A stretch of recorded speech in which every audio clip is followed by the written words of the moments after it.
Hi, everybody. My name is Alexis Noriega. I'm a producer here at Forbes, and once in a while I step in front of the camera to give a box office breakdown. I'm joined by reporter Matt Craig, who's going to help us get the inside scoop on Deadpool and Wolverine. Matt, thanks so much for being here today. Thank you for having me. Absolutely. So I want to jump right in. I want to talk about Deadpool and Wolverine. So, how much were they anticipated to make, both globally and domestically, and how much did they actually make, both globally and domestically? Yeah, I love that you said they like Deadpool and Wolverine. They did this together. Hey, This is they're a a team.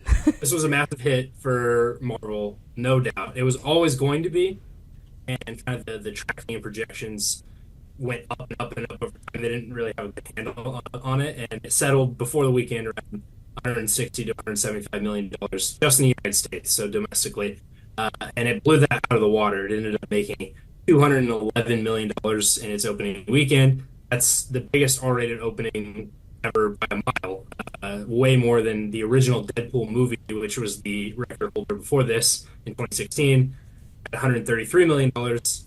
And not only that, it was the sixth biggest opening of any film of all time.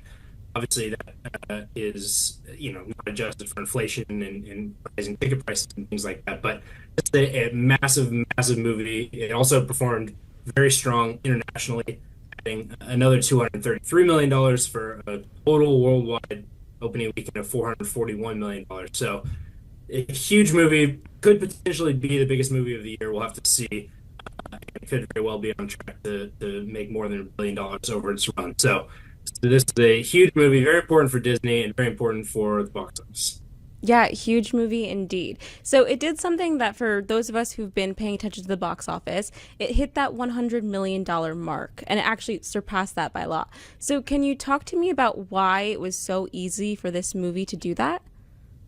Yeah, I think one comment that Ryan Reynolds made to the Hollywood Reporter over the weekend was really telling. He said he felt like this was the first four quadrant rated R movie. Of course, four quadrants being a box office term for older and younger females, older and younger males. And that's usually a term given to, these kind of family movies or big blockbusters. And it's never really something that's been put with rated R. But you could tell in the marketing that they were gearing this thing toward kind of that same audience that Marvel always goes for, that stereotypical like 12, 13-year-old boy. I think 63% of audiences were male.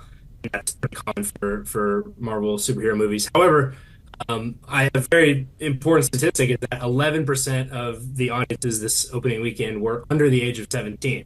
So typically for rated R movies, that's 5% or less, but 11% for this movie were under 17. And that means, of course, that they had to have a parent or adult come with them to the theater. And, if you're Disney, you're very happy about that because that just means another ticket sale.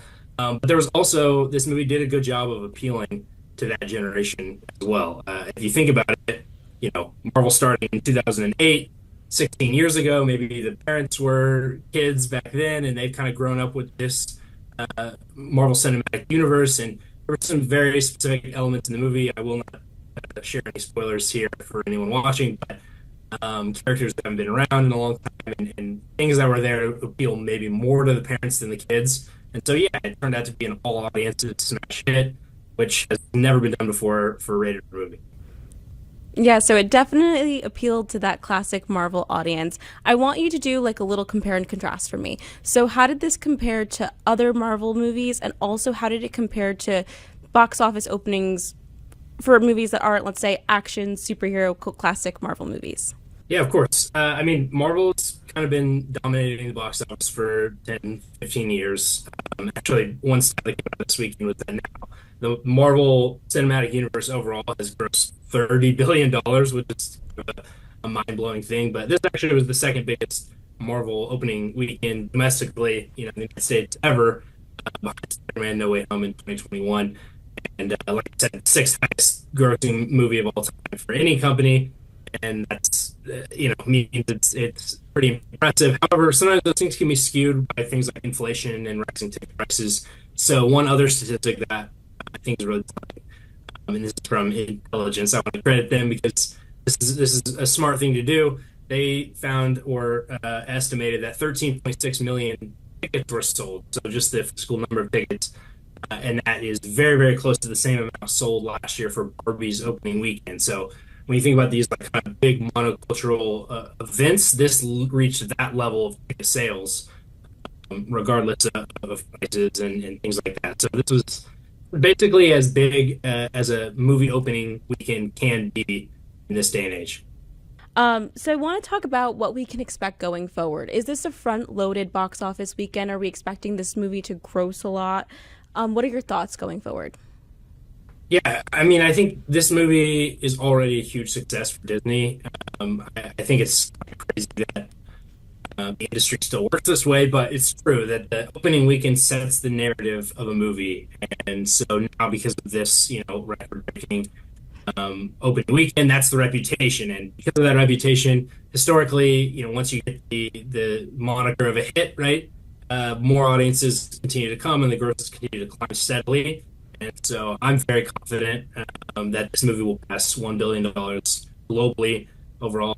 And then even when you think about domestically, right, in the era since Avengers Endgame in 2019, Marvel movies have kind of struggled. They've lost some momentum. Last year, overall, like over the entire course of their theatrical run, Ant-Man, Quantumania only made $215 million domestically. So basically, as much as the movie made in its opening weekend, the Marvels was only 85 million. You think about like Shang-Chi, it was 224 million, or Black Widow, 183 million. And so even like the biggest movies since Avengers Endgame, something like Black Panthers, the Black Panther sequel, made $453 million domestic in 2022. I think that is very achievable for this movie. It's not a guarantee, we'll have to see how things hold up, but August, a little bit of a softer month at the box office. And of course, the movie appears to have a lot of momentum. So I think it could very easily that it'd be the biggest Marvel movie since Avengers Endgame in 2019. Wow, biggest Marvel movie since Avengers Endgame. So I want to talk about something not maybe quite as important as money for Forbes, but something that I hold near and dear. What did audiences and critics actually think? How is it reviewed?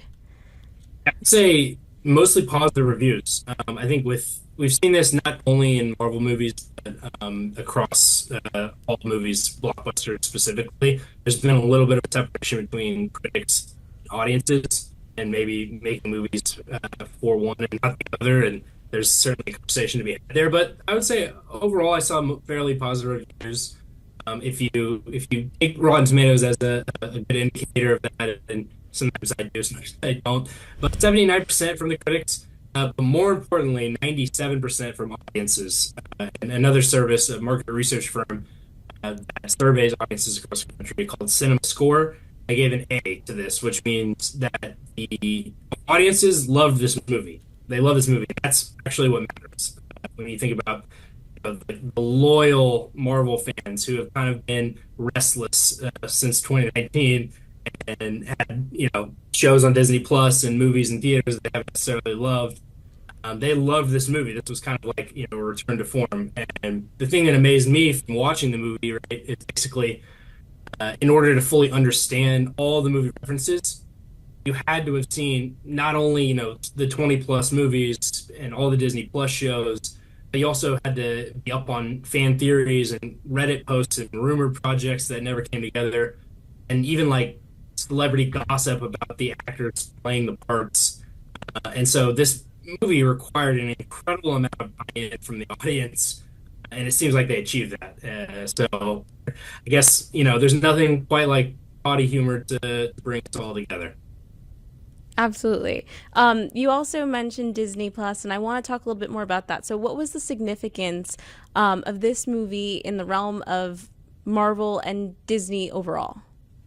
Yeah, I mean, I think this movie had a lot of pressure on it because it comes at an incredibly important time for the MCU. I mean, they had what was the most impressive and financially successful run of movies in the history of cinema. 22 movies leading up to Avengers Endgame, an incredible hit rate. We've never seen consistent box office performance like that before. Since then, this Phase 4 has kind of stalled out and lost some enthusiasm among fans, disappointments both creatively and certainly commercially, and not really knowing path forward. And now with, the massive success of this movie, path forward seems very, very clear, right? They're going to go all in on the integration of these characters that Disney acquired in the Fox merger, most importantly being the X-Men and Fantastic Four and Deadpool.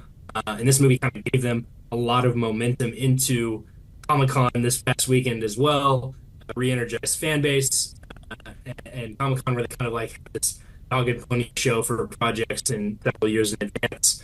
Of course, the big headline coming out of that was in 2026, the Avengers Doomsday. The big bad in that is going to be Mr. Robert Downey Jr.